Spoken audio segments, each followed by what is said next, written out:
fishing. Just where we'll point that boat, nobody knows. Well, we don't know if it's gonna be feast or famine. So sit your ass back and enjoy the Big John Show. Let it go! Watch that stump over.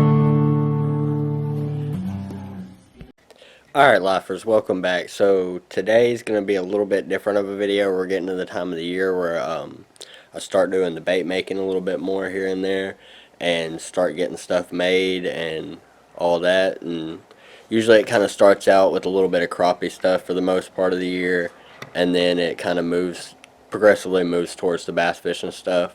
But today we're just going to kind of, touch the camera. Today we're just going to kind of pretty much show y'all what you need to get started, and then the next video will kind of show you how to make your first bait, pretty much. So we're going to show y'all what y'all need, which is already pretty much have here on the table, all right here. So one of the first things you'll need, obviously, is some plastic to make it with, which I get dead on. It used to have a label on it. I usually just get out a new bucket and I'll fill this jug back up just for easier use. But you're going to need some plastic. You're going to need some type of mold. Obviously, you're going to want to be able to shoot something. You're going to need an ejector and a cup and maybe a clamp depending on the mold you get.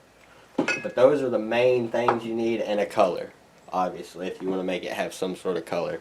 But those are the main things you need: is the microwave, the plastic, a mold, a cup, all that, something to stir it with. And I just use what I used to stir it with, just butter knives. It works just as good as anything that you can buy to do it. But pretty much this is an extra. You're probably going to want it starting out. It'll help you get your temperature right on the plastic, because you got to get it over 350 degrees, but you got to also keep it under like 400. You can get it close and it not start to discolor or burn the plastic, but if it stays close to 400 too long, or goes over 400, it'll start to have some yellowing, or like it'll look a little different. Your colors won't come out as good, all that. But good thing about the Dead-On that I was telling you about this plastic, is that it's a little bit more forgiving. So I found you can hit closer to that 400 and stay there a little bit longer with that plastic and not have any issues. But really, you could go get just about any plastic, and as long as you know what temperature it needs to get to and what it needs to stay below, you should be pretty good, and they should shoot alright. You're going to definitely want a cup that you can put in a microwave and heat up, a glass, something. You don't want to do it in anything that's going to melt, or anything that's not meant to be put in the microwave. You don't want to do metals.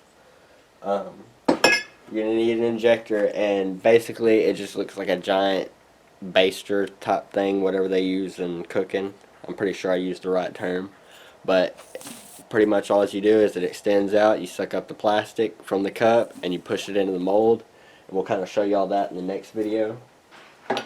And you just want to get you whatever color. You can start with one color. You don't even have to get a glitter. You can get a glitter and whatever, however you want to try it to start out to do your first time. You want to make sure to well shake everything. Everything does kind of settle. Another good thing about this plastic is it doesn't hard pack, so it can set for a really long time, and you can pick it back up and shake it, and it'll be pretty much brand new, as long as you didn't have something where it could get moisture in it. But one thing about the clamps, you can get two different types of clamps. These are a little bit cheaper. They're a cast aluminum, so what they do is they make it and then they cast it around the bait. And that's how these are made. And then you take these, and these are CNC, which a CNC machine goes in and does these. And as you can see, you won't need a clamp with these. They're self-clamping. They have these little screw locks on them. But this is a little bit higher end of a mold. And then pretty much, like with these, is what you would need some sort of clamp with. And typically you want to use a soft clamp. I don't try to clamp those clamps too hard on them, because it can mess up the aluminum, because aluminum's a softer metal. But other than those few things, you really kind of, that's all you need to get started. The microwave, obviously, to heat up the plastic, the injector or the cups to mix the plastic and color in, the injector to put it in the molds, and you're pretty good. You are going to want some sort of glove. It's best to use a heat protective glove, but I've done this enough that I just kind of throw on whatever glove I have sitting around. Like right now it's just a garden glove. I'm pretty sure all my other ones got carried off by either kids, dogs, or whatever animals. But we got that one, and we're going to bring y'all another video. Might even become part of this one. I don't know how long this is going to be, but we'll also make some baits. And I think what we're going to do with, like I said, it being crappie and all that, we're going to do a pretty generic color that crappie fishermen do or use, and but we're going to add our own little twist, because that's what's cool about bait making. It doesn't have to be like everything that's on the shelves. It can be different.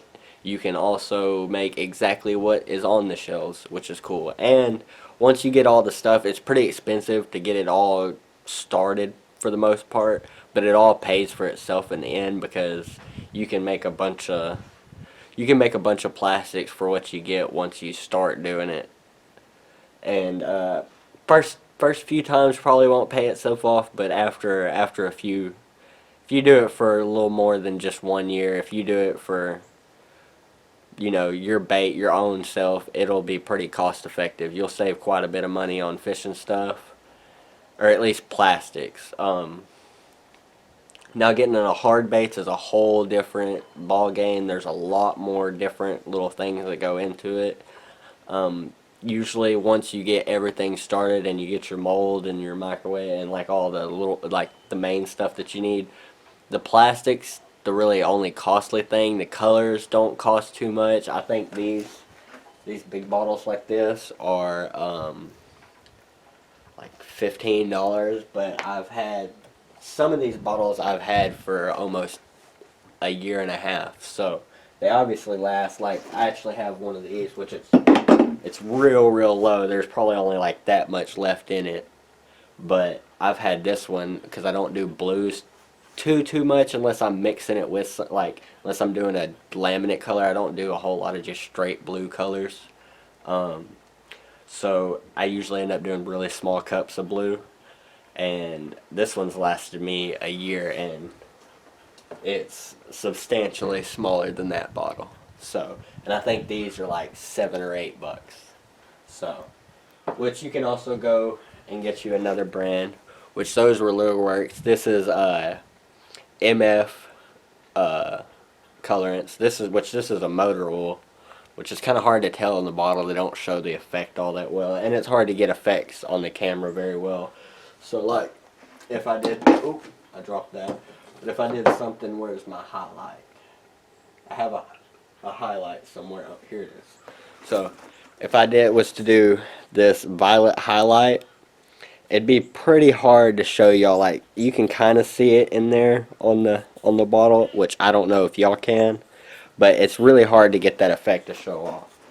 But obviously I'll do the best I can, and a lot of like generic colors, they show up fine. But we're gonna kind of get everything set back up. I kind of had it all strode out to be able to show y'all this, but we'll get it all set back up, and we'll get to the next little video. And I don't know if it'll be a part of this one or it'll be another little video in itself. That way it's a little more entertaining for y'all and not as long. But we're gonna do that, and that's pretty much all the stuff you need. Once again, we're gonna go over it. You got your plastic, you got your microwave, a clamp, a stir stick, your colors, a glitter maybe, a mold of either kind, a cup, and an injector. And another thing for doing dual colors, this is a dual injector, so that's how you do your dual colors. So if you want a top side to be, let's say, black, and the bottom of the bait to be, let's say, green or something, you would do a black and a green. You would suck out from two different cups, and there's this piece right here, it's called a blending block. It pretty much just puts them together at the same time. So that's how you get laminate colors. Now for single colors, all you need is a single injector. But if you want to do your dual colors, you're going to want to go ahead and get a dual injector, which is basically the price of two of these and a little bit more for the extra few pieces. But that's about it on that. So hopefully y'all enjoyed. Like I said, don't know if this is going to be part of the other video or not. But I hope y'all enjoyed, and we'll get to y'all and make some stuff real quick.